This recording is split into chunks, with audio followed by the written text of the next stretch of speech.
সম্প্রতি ২,০০০-এর অধিক যৌনকর্মীকে সমাজ কল্যাণ মন্ত্রণালয় থেকে আর্থিক সহায়তা করা হয়েছে। এটা উচিত হয়েছে কি না? যৌনকর্মীদেরকে আর্থিক সহযোগিতা করা বা অন্য কোনো সহযোগিতা করা মৌলিকভাবে এটা তো দোষণীয় কোনো বিষয় নয়, কিন্তু সমাজ কল্যাণ মন্ত্রণালয়ের উপদেষ্টা যিনি দীর্ঘদিন যাবৎ তিনি উপদেষ্টা হওয়ার আগে থেকেই তার যে কর্মকাণ্ড, উপদেষ্টা হওয়ারও পরও তার যে কর্মকাণ্ডগুলো, বিতর্কিত কর্মকাণ্ডগুলো রয়েছে, সেটা আমরা সবাই কম বেশি জানি। এদেশে যৌনকর্মীদেরকে, পতিতাদেরকে পুনর্বাসন করা, তাদেরকে সুন্দর এবং সুস্থ স্বাভাবিক একটা জীবন উপহার দেওয়ার প্রচেষ্টা না করে বরং তারা যে বিভিন্ন রকমের দালালদের খপ্পরে পড়ে ভুল পথে এসেছেন, সেই পথেই তাদেরকে টিকিয়ে রাখার জন্য তিনি কাজ করছেন। অতএব এই যে টাকা দেয়া হয়েছে, এই টাকা দিয়ে যদি তাদেরকে তাদের কাজের প্রতি প্রণোদনা দেওয়া হয়, আরো উৎসাহ দেওয়া হয়, তাহলে এটা হবে জনগণের ট্যাক্সের টাকার অপব্যবহার। আমি মনে করি বাংলাদেশের 1% মানুষও যদি মতামত নেওয়া হয়, তাহলে এই পতিতা বৃত্তি বা পতিতাদের এই কর্মকাণ্ডের জন্য তাদেরকে আপনি উপহার, পুরস্কার অথবা তারা তাদের এই কাজে যেন টিকে থাকে সেজন্য আরো সহযোগিতা করা, এটার ব্যাপারে একটি টাকা জনগণের ট্যাক্সের টাকা খরচ হোক, এটা দেশের 1% মানুষ আমার মনে হয় না মতামত দিবে। কোনো জরিপেও এটার সপক্ষে মানুষ রায় দিবে বলে মনে করি না। এটা সমাজ কল্যাণ উপদেষ্টা কেন দেশের সবাই জানেন, প্রত্যেকটা মানুষ বুঝেন দেশের মানুষের মেন্টালিটি এবং মানসিকতা। তারপরে জনগণের টাকাকে জনগণের ইচ্ছার বাইরে ব্যবহার করা, এই স্বেচ্ছাচারী মনোভাব এবং এই ধরনের মানসিকতা সম্পন্ন মানুষজন যারা আছে, তারাই কিন্তু অনবরত আমাদেরকে সকাল বিকাল মানবাধিকারের সবক শোনায়, মানুষ অধিকারের সবক শোনায়। জনগণের ট্যাক্সের টাকাকে আপনার খেয়াল খুশি মতো ব্যবহার করার অধিকার আপনাকে কে দিয়েছে?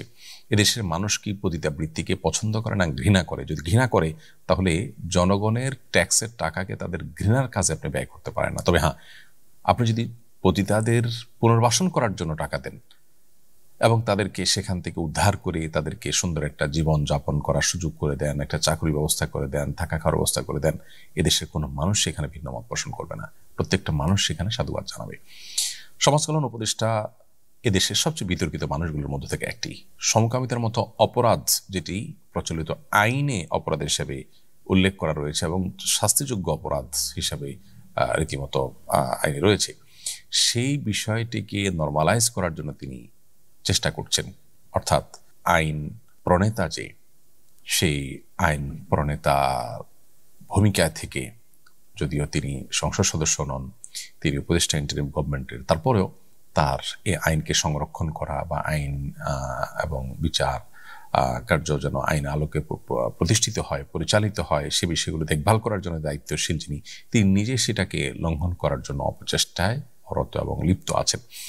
তো এরকম একজন মানুষ দ্বারায় এই যে আপনার পতিতাদের মধ্যে জনগণের ট্যাক্সের টাকা বিতরণ করার উদ্যোগ নেওয়া হয়েছে, সেটা সন্দেহাতীতভাবে সমালোচনাযোগ্য এবং সেটা সন্দেহাতীতভাবে জনগণের ট্যাক্সের টাকাকে নিজের খেয়াল খুশি মতো, নিজের যে মানসিকতা তিনি সারা জীবন লালন করেছেন, দেশে পতিতা সংখ্যা বাড়ানোর জন্য যারা কাজ করছেন, তাদের সেই দালালদের কাজটাকে যেন তিনি আরো সাহায্য করলেন এবং তাদের কাজটাকে যেন আরো বেশি তিনি প্রমোশন করলেন এবং সেটাকে আরো যেন টাকা পয়সা দিয়ে এস্টাবলিশ করার চেষ্টা করলেন। বিধায় সন্দেহাতীতভাবে এটা নিন্দনীয় কাজ এবং এ ধরনের নিন্দনীয় কাজ তিনি অনবরত করে যাচ্ছেন। কি যোগ্যতায় তিনি এই পদে এসেছেন সেটা একমাত্র তিনি জানেন এবং যারা তাকে বসিয়েছেন তারা বলতে পারবেন। তো হারাম মানে কি? নিষিদ্ধ বিষয় বোঝানোর জন্য হারাম শব্দ বলা হয়। আবার শুনি হারাম মাস, মসজিদুল হারাম।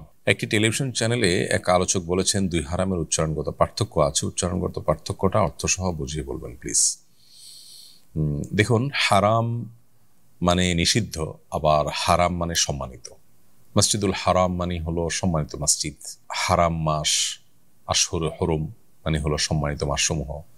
তাহলে একদিকে আমরা হারাম শব্দের অর্থ দেখতে পাচ্ছি নিষিদ্ধ, আবার অপরদিকে আমরা দেখতে পাচ্ছি হারাম শব্দের অর্থ সম্মানিত। এই দুই হারামের মধ্যে কোনো হা যে বর্ণটি আছে, এই হা অক্ষরটির উচ্চারণের মধ্যে কোনো পার্থক্য আছে কিনা, বড় হা ছোট হা এরকম কোনো উচ্চারণের মধ্যে পার্থক্য আছে কিনা। বাংলা যেরকম প এবং ফ এই দুইটার মধ্যে পার্থক্য আছে, ব এবং ভর মধ্যে পার্থক্য আছে, বাবা এবং ভাবা দুই জিনিস।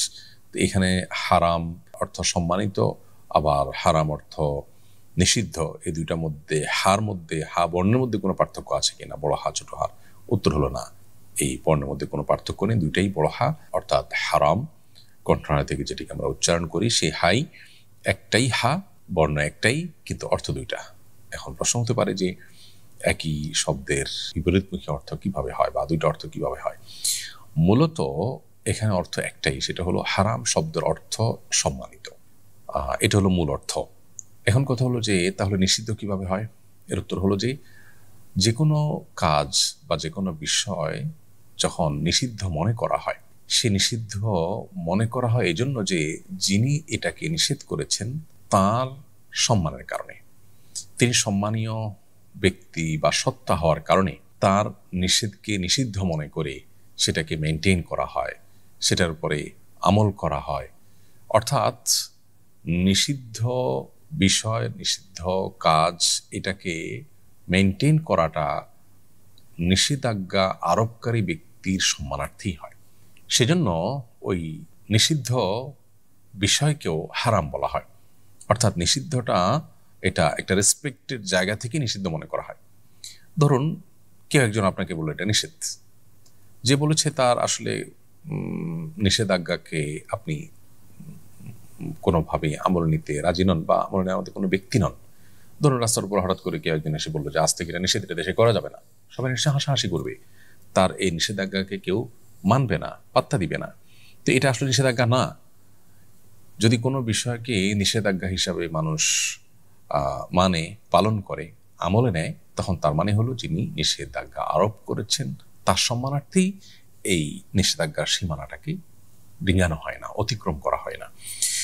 তো নিষিদ্ধ বস্তুকে হারাম বলা হয় মূলত ওই নিষেধাজ্ঞা আরোপকারীর প্রতি সম্মানার্থী। অতএব হারাম শব্দের মূল অর্থ হলো সম্মান। মসজিদে হারাম সম্মানিত মসজিদ, হারাম কাজ মানে নিষিদ্ধ কাজ। এই যে নিষিদ্ধ কাজকে হারাম কাজ বলা হচ্ছে, সেটা কেন? কারণ হলো এটা হলো যে নিষেধাজ্ঞা আরোপ করেছেন তার প্রতি সম্মানার্থে, তার প্রতি রেসপেক্ট থাকার কারণেই এটাকে নিষিদ্ধ করা হচ্ছে, যেটা করা যাবে না, এটা নিষেধ করেছেন আল্লাহ রাব্বুল আলামিন, বিধায় এটা হারাম। এই যে আল্লাহর প্রতি রেসপেক্ট থেকে যেটা করা হচ্ছে না সেটাকেই হারাম বলা হচ্ছে।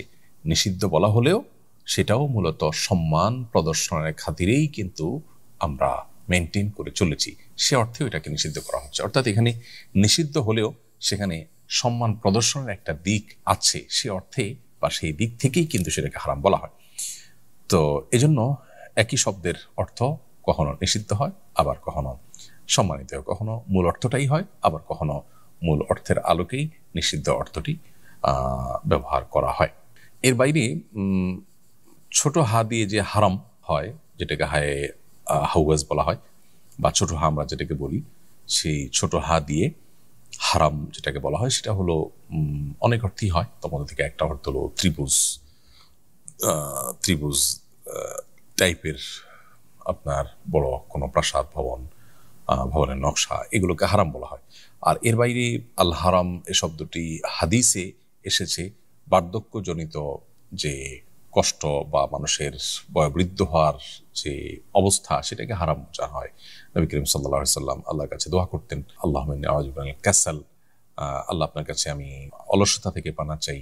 এবং ওয়াল হারাম, এই হারাম বলতে বার্ধক্যের যে কষ্ট বা বার্ধক্যের যে বয়স, যে বয়সে গেলে মানুষ চলাফেরা করতে অসুবিধা হয়, অন্যের উপর ডিপেন্ডেন্ট হয়ে যায়, এরকম অবস্থা থেকে, অর্থাৎ বার্ধক্যের সেই অবস্থা থেকে নবী সাল্লাল্লাহু আলাইহি ওয়াসাল্লাম আল্লাহর কাছে পানা চেয়েছেন। তো হারাম শব্দের অর্থ বার্ধক্যের সেই সর্বশেষ অবস্থা, করুণ পরিণতি বা কঠিন অবস্থা, সেটাকে হারাম বলা হয়। আবার হারাম শব্দের আরো অন্যান্য অর্থ আছে, কিন্তু হারাম শব্দটি সম্মানিত, এটি হলো মূল অর্থ, এবং নিষেধাজ্ঞার অর্থ বোঝানো হয় বা নিষেধাজ্ঞার অর্থে ব্যবহার করা হয়।